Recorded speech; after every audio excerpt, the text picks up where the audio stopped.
दोस्तों, एक कहावत है कि बुराई कितनी भी सफाई कितनी भी होशियारी से क्यों न किया जाए, एक ना एक दिन वो पकड़ में आ जाता है और सच के सामने उसको झुकना पड़ता है। अब मैं ऐसा क्यों कह रहा हूँ? आप लोगों ने इन दिनों पिछले कुछ महीनों से जिस तरीके से पतियों की हत्या उनके पत्नियों के द्वारा कराया जा रहा है अपने प्रेमी के साथ मिलकर, अब ये एक ट्रेंड सा बनता जा रहा है और आप लोगों ने अनगिनत कहानियाँ सुनी होंगी, मैंने भी न जाने कितनी कहानियाँ सुनाई होंगी। लेकिन जब तक अपने देश का कानून बदलेगा नहीं, अभी कुछ दिन पहले प्रेमानंद जी महाराज ने कहा था कि चाहे वो लड़का हो या लड़की, हालांकि बाद में उसको काट छाँट कर दिखाया गया कि चाहे वो लड़का हो या लड़की, अगर कोई गलत है तो गलत है, सीधी सी बात है। सच हमेशा कड़वा होता है, लेकिन लोगों ने, कुछ लोग, मैं सबकी बात नहीं कर रहा हूँ, लेकिन कुछ लोगों ने उनका विरोध किया। जिसकी जितनी समझ होती है, जो जैसा होता है, हर स्टेटमेंट को अपने हिसाब से लेता है। जो लोग सच्चे थे, जो लोग अच्छे थे, उन्होंने अच्छे तरीके से लिया इस बात को, लेकिन जो लोग गलत थे, कहीं ना कहीं उनको बुरा लगा और उन लोगों ने रिएक्ट किया। खैर, आज की जो कहानी है दोस्तों, आप इस कहानी में जानेंगे कि एक पत्नी अपने पति को मारने के लिए, उसको रास्ते से हटाने के लिए कितना षड्यंत्र रचती है और बाद में वो अपने षड्यंत्र में ही फंस जाती है। ये कहानी है विक्रम और सोनी की। विक्रम बिहार के नवादा का रहने वाला होता है और वो नौकरी के सिलसिले में गुरुग्राम के उद्योग बिहार आता है। चूँकि विक्रम की शादी 12 साल पहले सोनी नामक एक लड़की से होती है और इन दोनों को एक बेटी और एक बेटा होता है। बेटी की उम्र 10 साल और जो बेटा था उसकी उम्र 8 साल। विक्रम अपने पत्नी सोनी के साथ बिहार से जब वो गुरुग्राम आता है तो गुरुग्राम में एक रेंट पर फ्लैट लेता है और उसी फ्लैट में ये अपने परिवार के साथ, छोटी सी फैमिली थी, बड़ी खुशी खुशी रहता था। इसके बच्चे स्कूल जाया करते थे, ये अपने काम पर निकल जाया करता था। ज़िंदगी बहुत खुशहाल बीत रही थी। इसी दौरान में पड़ोस में ही रहने वाले कुछ लोगों से संपर्क होता है विक्रम का, जिसमें से पड़ोस में ही रहने वाला एक रविंद्र नाम का युवक, जिससे विक्रम की दोस्ती होती है। शुरू में तो सब कुछ अच्छा चलता है, लेकिन विक्रम जब रविंद्र को अपने घर बुलाता है, होता है जब आप कहीं आस पड़ोस में जाते हैं, आस पड़ोस के लोगों से दोस्ती होती है, आप उनके घर जाते हैं, वो आपके घर जाते हैं, छोटा मोटा फंक्शन पड़ता है या बच्चों का बर्थडे पड़ता है, तमाम ऐसी चीज़ें होती हैं, या त्यौहार पड़ता है तो आदमी जाता है। इसी तरह से जो रविंद्र है वो विक्रम के घर आना जाना शुरू कर देता है और पहली नज़र में ही जो रविंद्र है विक्रम की पत्नी को जब देखता है तो उसको विक्रम की पत्नी सोनी से प्यार हो जाता है। शुरू के कुछ दिन तो अच्छे बीतते हैं, लेकिन कहीं ना कहीं सोनी भी जो है रविंद्र को दिल दे बैठती है। अच्छा, जो मैंने बताया नहीं, जो विक्रम है ये एक फैक्ट्री में कॉन्ट्रैक्टर का काम किया करता था और जो रविंद्र है यानी कि जो पड़ोसी है, ये गाड़ियों को रेंट पर देने का काम करता था। खैर, तो सोनी रविंद्र को देखकर अट्रैक्ट होती है और रविंद्र सोनी को देखकर अट्रैक्ट होता है। इधर जो विक्रम था वो सुबह 9 बजे घर से निकलता था, अपने काम पर जाता था और रात को यानी कि शाम को 7-8 बज जाते थे उसको आते आते। अब शुरू में तो ये सब कुछ अच्छा बीतता है, लेकिन एक समय के बाद इन दोनों को प्यार हो जाता है। फिर ये उसको अपने घर पर बुलाना शुरू कर देती है और दोनों के बीच अनैतिक रिश्ते कायम हो जाते हैं, दोनों फिजिकल रिलेशन बनाने लगते हैं। सब कुछ सही से बीत रहा था। चूँकि इसका पति जब ऑफिस चला जाता था, काम पर चला जाता था, तो उसका ये फ़ायदा उठाती थी, इधर बच्चे स्कूल चले जाते थे, फिर सब कुछ सही बीत रहा था। लेकिन जो विक्रम की बच्ची थी यानी उसकी बेटी थी और जो रविंद्र की बेटी थी, आपस में दोनों सहेलियाँ थीं और आए दिन एक दूसरे के घर जाया करती थीं। एक दिन विक्रम की पत्नी जब रविंद्र के घर जाती है तो देखती है, चूँकि बच्चों को गेम खेलने का मोबाइल में शौक़ होता है, तो वो रविंद्र अंकल के फ़ोन को लेती है। रविंद्र को वो अंकल बोलती थी इसकी बेटी।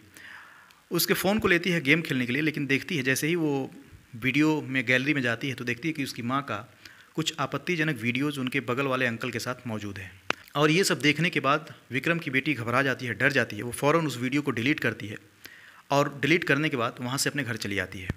अब इधर जो रविंद्र था वो अपना फ़ोन चेक करता है तो देखता है कि वो वीडियो डिलीट हो चुका है। वो फ़ौरन सोनी को फ़ोन लगाता है और कहता है कि शायद तुम्हारी बच्ची ने वीडियो को डिलीट कर दिया है। सोनी डर जाती है, उसको लगता है कि वो अपने, चूँकि जो बेटियाँ होती हैं अपने पिता के बहुत नज़दीक होती हैं, तो कहीं वो अपने पिता को ये सारी बात बता ना दे, इसकी पोल खुल जाती। ये फिर अपने आशिक से कहती, यानी प्रेमी से कहती है कि तुम अब मेरे पति को रास्ते से हटा दो। अब रविंद्र भी इसकी बातों में आ जाता है। वो फ़ौरन 2 लोगों की मदद से 26 जुलाई को जब विक्रम अपने काम पर गया था, विक्रम को किसी बहाने से ये बुलाता है। एक गाड़ी में ये 3 लोग गए हुए थे और विक्रम को बुलाने के बाद रस्सी से उसकी गला घोंटकर हत्या कर देते हैं। फिर रविंद्र अपने चाचा को फ़ोन करता है, चूँकि इसका जो चाचा था रविंद्र का, वो तबेला चलाया करता था, क्योंकि उसके पास डेयरी का काम था। और उसी तबेले जहाँ वो चलाया करता था उसके बगल में एक मिट्टी जैसा जगह था। तो ये अपने पहले चाचा को कन्विंस करता है कि चाचा मैंने ऐसे ऐसे कर दिया है और आपके मदद की ज़रूरत है। इसका चाचा भी इसमें शामिल हो जाता है और वो कहता है ठीक है तुम उसको लेकर आओ, मैं गड्ढा खोद कर तैयार रखता हूँ। इसका चाचा ठीक वैसा ही करता है दोस्तों, वो गड्ढा खोद कर पहले से तैयार रखता है। फिर रविंद्र विक्रम की लाश को लेकर जाता है और उसको उस गड्ढे में दफना देता है। और दफनाने के बाद, ये 26 जुलाई की ही घटना है दोस्तों, दफनाने के बाद ये सोनी को फ़ोन करता है और पूरी बात बताता है कि कैसे उसने उसके पति की हत्या की और हत्या करने के बाद उसकी लाश को दफना दिया है। सोनी इसके बाद खुश हो जाती है, उसको लगता है कि अब तो मैंने सोनी और रविंद्र विक्रम को मारने से पहले अलग अलग वेब सीरीज़, अलग अलग सावधान इंडिया जैसे कुछ क्राइम वाले सीरियल देखती है ताकि कैसे अपने पति को रास्ते से हटाया जाए। तमाम ये वो चीज़ करती है जिससे कि बहुत ही सफाई से ये अपने पति को रास्ते से हटा सके। खैर वो फ़ोन करता है और फ़ोन करके बताता है कि तुम्हारे पति का काम तमाम हो चुका है। इधर 26 जुलाई को जब इसका पति घर नहीं लौटता है, अब सोनी नाटक भी करती है, आस पड़ोस के लोगों में चिल्लाना शुरू कर देती है। फिर जो विक्रम का भतीजा था, उसका नाम था राकेश को फ़ोन करके कहती है कि देखो तुम्हारे चाचा सुबह काम पर गए थे, अभी तक घर नहीं लौटे हैं। राकेश भी ढूंढता है, इसकी पत्नी भी ढूंढने का नाटक करती है। वो तमाम लोगों को अपने घर में, विक्रम के जो माँ बाप थे उनको फ़ोन करती है। सभी लोग इसको ढूंढने लगते हैं। लेकिन 26-27 बीत जाता है। 28 तारीख को गुरुग्राम के उद्योग विहार में ये अपने पति की अपने भतीजे के साथ मिलकर मिसिंग रिपोर्ट लिखवाती है। अब रिपोर्ट तो लिखा जाता है दोस्तों, लेकिन जब विक्रम के घर वाले आते हैं और जो विक्रम का भतीजा था वो अपने चाची को देखता है, इधर जो विक्रम के माँ बाप अपने जब बहू को देखते हैं तो उसके हाव भाव, उसके तौर तरीक़ों को देखकर नहीं लग रहा था कि उसका पति अगर गायब हुआ है तो अपने पति के गायब होने से वो बहुत ज़्यादा दुखी है।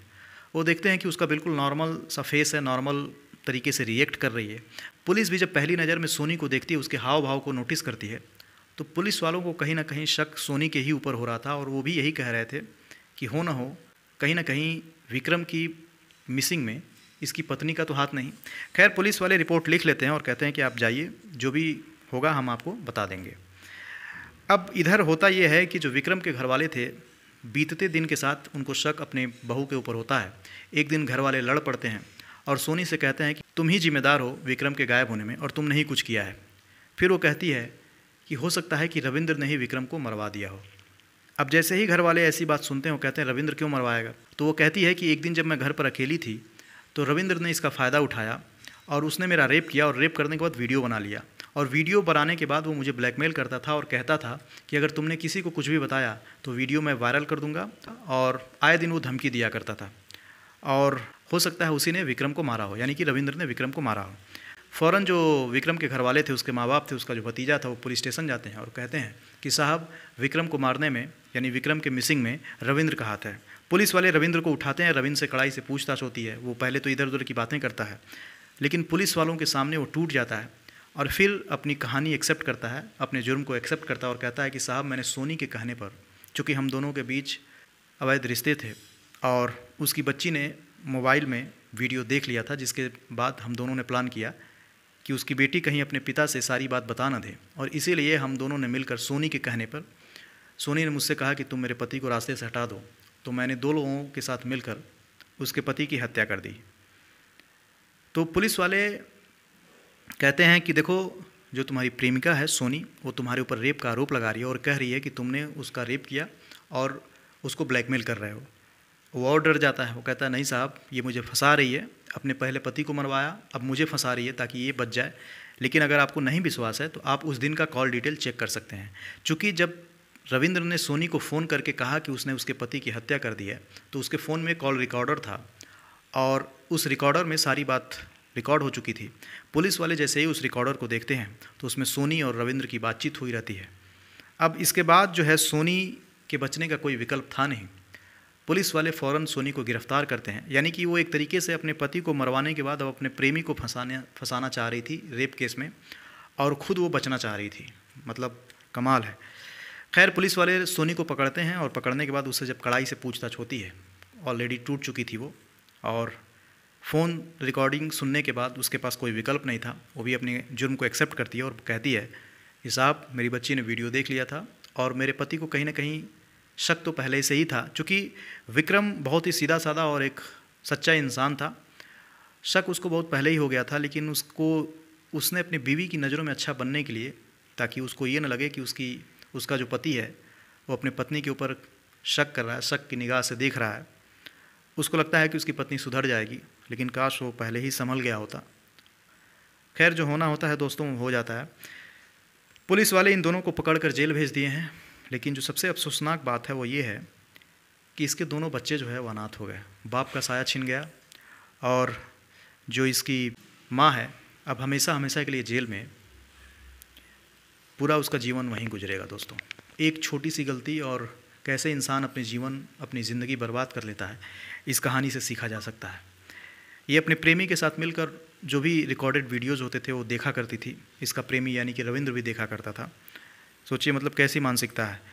फिर ये अपने पति को रास्ते से हटाने के लिए अलग अलग वेब सीरीज, अलग अलग सावधान इंडिया टाइप सीरियल देखा करती थी कि कैसे पति को मारा जाए और किसी को कुछ पता भी न चले। लेकिन ऐसे लोग भूल जाते हैं दोस्तों कि फिल्म हो, धारावाहिक हो, सीरियल हो, अंत में जो विलन है वो मारा जाता है और हीरो की जीत होती है, यानी कि अच्छाई की जीत होती है और बुराई हार जाती है। लेकिन ऐसे लोगों को समझ में नहीं आता है दोस्तों, जब इंसान कुछ गलत करता है तो उसको सही और गलत का फ़र्क मिट जाता है। खैर, एक अफसोसनाक कहानी। इस कहानी में जो सबसे दुखद बात है वो ये है कि इसके दोनों बच्चे अनाथ हो गए। खैर, कहानी इतना ही दोस्तों। आप भी अपना ख्याल रखिए, अपने लोगों का ख्याल रखिए। नमस्कार।